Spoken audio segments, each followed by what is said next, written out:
Hey everybody, I'm Chris Metzler here, one of the programmers with SF DocFest. You've just seen the really wonderful film, The Surrender of Waymond Hall, and we're lucky enough to have director Jane Greenberg here, and also Waymond. Welcome, guys. Hey, how Hi. are you guys? Hey, good to be here. Yeah, most definitely. Well, it's always kind of neat, when going through submissions to run across terrific films, and then when films have kind of Bay Area connections, it's like, you get kind of a twofer in that way. It's always kind of neat to celebrate local filmmakers and local stories. Um, I imagine that a lot of people in the audience they always wonder, like, how do filmmakers kind of come up with ideas for their documentaries and how do they choose which ones to make? So, Jane, what was the catalyst for you to decide to make this film? Yeah, well, I definitely was not looking to make a film about a fugitive and follow his journey. The story really came to me, and let's see, it was at a time. Way and I met back in 2010, and he was 5 years on the run at that time and had 12 or 13 felony counts against him. There was a warrant out for his arrest. It was a really critical time in his life, and his dad had just died behind bars, serving a life sentence for a similar crime, and Way, who hadn't been able to visit him for the past 5 years because fugitives don't have visitation privileges, wanted to make a tribute film. But he didn't know how to make a film. And I knew his sister. We were acquaintances. She connected us, and we had a pretty good rapport right away. And I liked his idea of making the film about his dad. So I loaned him some equipment, taught him the basics of editing, and became like a filmmaking mentor. And we talked about making this film about his own journey, but at the time, since he was still a fugitive, I was advised not to start filming. But when he secured a lawyer in 2012, we got permission to start filming. So, it's really rare to come across a story that is this high stakes and dramatic at a point where it's still unfolding. So I was really excited from the filmmaking standpoint to be able to have that access, but um, I also like with Way talking about it, he was really nervous about his future, and he thought if at least somebody was bearing witness and there was a record of his journey that his experiences wouldn't be forgotten. His story would somehow be worthwhile. So that's how I got involved. Right. And, no, it's always interesting how these things get started. And women, obviously, you were kind of already interested in kind of telling your story. How did you kind of see this process of, like, how do you think the vision that you first had kind of evolved over the course of making the film? Um, well, the first time I thought about it, I was a quick correction too. I hadn't been able to see my dad for years before I went on the run. I just wanted to say that. But I was commuting. I was commuting from Sacramento to the Bay Area about 210 miles every single day. It had been 5 years since the crime, and I just kind of felt like a hardworking commuter. And I, every time I couldn't allow myself to think that that's what I was, the soccer dad going home and getting money and traveling back and forth to the Bay Area. And I was kind of sad to me. And I was like, wow. Because I also looked into of course I was looking in to see what my future might hold. And I knew that they had mandatory minimum sentencings.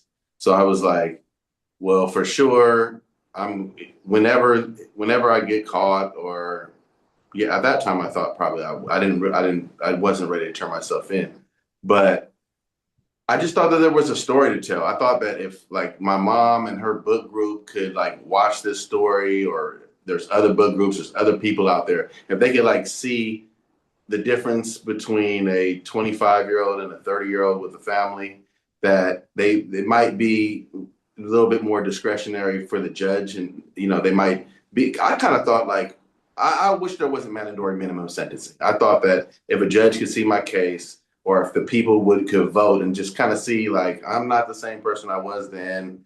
I made a mistake, but I'm trying to move on with life, and there's other people involved too at this point. It's like there's children and my wife and stuff like that. So um, I just kind of wanted to somehow put it out there. And like she said, then my dad passed, and she loaned me her equipment to go down there. And shortly after that, um, we got together on the project and started it. And I was really happy for the help. Well, it's definitely kind of seems like a journey in making the film and probably a lot of surprises, But what, like, once you kind of knew that, that you were going to kind of pursue this film, Jane, and kind of see it through the end, like, what do you think some of the kind of biggest challenges were, and how did those kind of manifest themselves kind of the way you creatively decided to approach the project? Yeah, well, it's always a challenge to raise funds for a film, and this one was especially challenging because for the first 3 years it was on the down low. Like I couldn't apply for grants. I we had to be super careful filming because we didn't want to call attention to Way. Even though he had started the process of surrendering, it actually took 3 years, I think, from the time we started filming until you actually walked into a police station.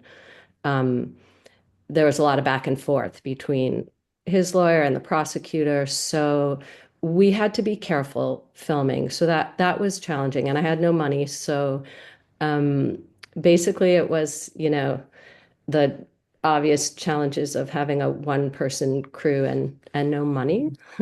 But I think that like creatively how that played out is that it was really intimate, like filming situation, and I really was like not just recording it, but I became a real um, Part of it. like support for Way because it was so intense what he was going through. And also it was a really, really challenging time in your life that, you were drinking a lot and a lot of your family members were having a hard time with it. And so I was the person that was with Way when he was surrendering and you know, thinking about his plea deal and going into his court-ordered rehab. And so I think that because we became so close, it allowed Way and his family allowed me to film these moments that maybe would play out behind closed doors. And a lot of them were unflattering. But I think that also um, comes out in the film presenting Way as like the fully dimensional person that he is. And I think that's lost a lot of times when um, you don't get that kind of access and have this long-term relationship. The other thing is the story was unfolding. So, you know, we didn't know where it was going to end. That was kind of a challenge because, it didn't necessarily end the way that I would have hoped it ended. Um, but it's how it ends. Like it's a real story. So it's pretty unfiltered and raw and authentic. I think the film is authentic to Way's experience. And how have you had a chance to kind of share the film with your family, Waymond, and like what's their reaction to it? And has making this film kind of been cathartic at all? Um, yeah, it's hard for me to watch. I when I watch it, I kind of it feels like a different person. I watch it and I almost feel sorry for the character. I like, Mm. I remember, I can relate to that.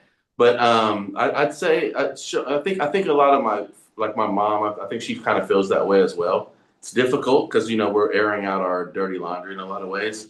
But on the flip hand side, I showed it to some of the family on my father's side, and they gave me such good feedback about it, and I think it closed a lot of or it gave them understanding that they hadn't had it. Like, oh, you are your dad's son, and oh, like this. I don't know. It was I called Jane. I called Jane tearing up after I talked to one of my cousins, and we had a long conversation about the film, and he was really proud about it because I was nervous about it.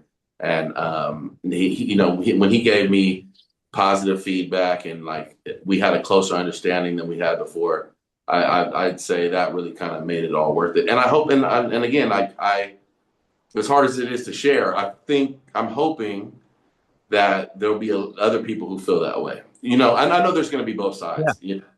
Like in the film, I'm not a perfect protagonist, I'm not a perfect person or whatever. So I'm that's what I love about the film is that I really feel like it leaves it open for people to draw their own conclusions on how they feel about the situation. And some will feel this way, and some will feel that way, and it's okay either way as long as there's a conversation. Yeah, very cool. Um, and then I guess, now that the film's done, like, what's kind of what's happened since the film's finished, and like, what do you kind of see, for the future in the sense of the life you're carving out, Waymond? Well, now that the film is finished, we'll see. I'm pretty. I stand behind the film. I really like it, and I'm hoping there might be some other opportunities. I've been working on a book project, so I'm kind of hoping for that. But in the meantime, in between time, I am just taking my daughter to school. She's 15 now, so she has Okay. 3 years left, and she is just living her best life. I mean, when we left America. So people have already watched the film. When we left, it was during COVID, and she told us she's always been a star in school, always been an uplifting person, really happy. And she said, "I'm what did she say? I'm demotivated." She's a 10-year-old saying she's demotivated, and so to see the difference now, we're my wife and I are just going to focus on the next 3 years with her going through school, and then go from there. I mean, if she yeah, really. I really, I'm not exactly sure. We like a lot of things in life for me and it's compartmentalized. Like we go here, then we go here, then we go there, and then we go there. And at this point, it's really about Ella. And if she wants to go back to the States, we probably will too, because I mean, I don't know. I think we'd get lonely without her. To be honest. Yeah. And Jane, I always kind of remind, this is the world premiere of the film, and kind of remind our attendees at the film festival that we're so lucky enough, the filmmakers and subjects like you, women, share their stories on screen, and then we get a chance to show them early in their life cycle.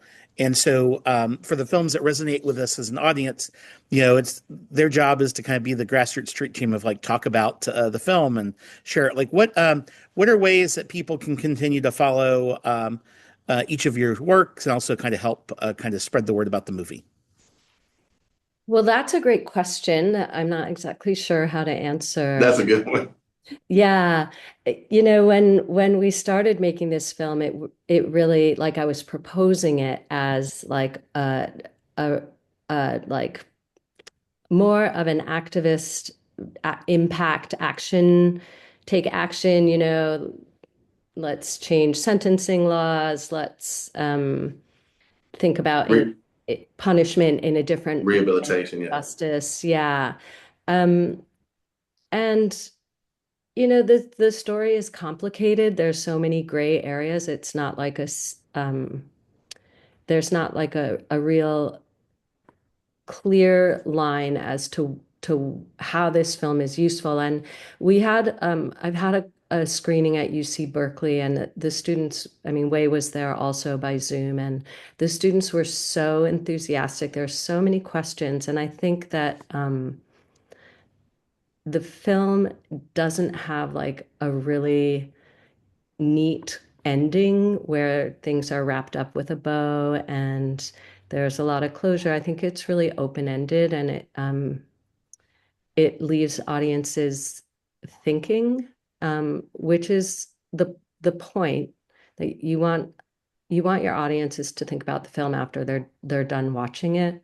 And so, I think our audience is really going to be um, students, people who are you know, going to be thinking critically about issues that may be looking at them differently after watching this film. And so hoping to bring it to colleges and universities.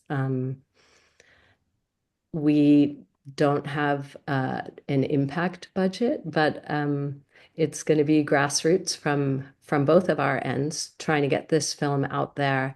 And if people have ideas of screenings, we're all ears. There's a website and social media. It's easy to find the film if you search for the title, and we're looking to share it with as many people as we can. It's a dramatic story, and there's a whole lot of issues, and it feels like it's real.